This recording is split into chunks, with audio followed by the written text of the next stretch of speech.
विकासासाठी विशेष नियोजन प्राधिकरण म्हणून नियुक्ती होताच मुंबई महानगर प्रदेश विकास प्राधिकरणाने पालघरमध्ये विकास कामे सुरू केली आहेत। या अंतर्गत MMRDA पालघरमधील दळणवळण व्यवस्था मजबूत करण्यासाठी 4 रस्ते प्रकल्प हाती घेतले असून 100 कोटी रुपये खर्चांच्या कामासाठी बुधवारी निविदाही प्रसिद्ध केल्या आहेत। वसई ते पालघर नारंगी खाडी पूल 3 किलोमीटर लांबीचा असून यासाठी 741 कोटी रुपये खर्च अपेक्षित आहे।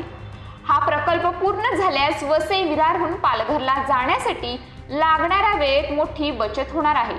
तर मोनोर ते वाडा रस्ता आणि कंचाड फाटा ते कुडूस रस्ता प्रकल्प 89 कोटी रुपये खर्चाचा आहे।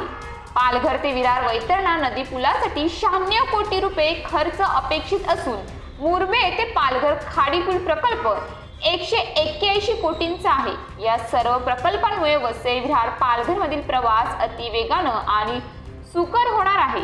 प्रकल्पांची संकल्पना आणि बांधकामासाठी बुधवारी निविदा प्रसिद्ध करण्यात आल्या। निविदा सादर करण्याची अंतिम तारीख 6 सप्टेंबर असून 9 सप्टेंबर रोजी निविदा खुल्या करण्यात येणार आहेत।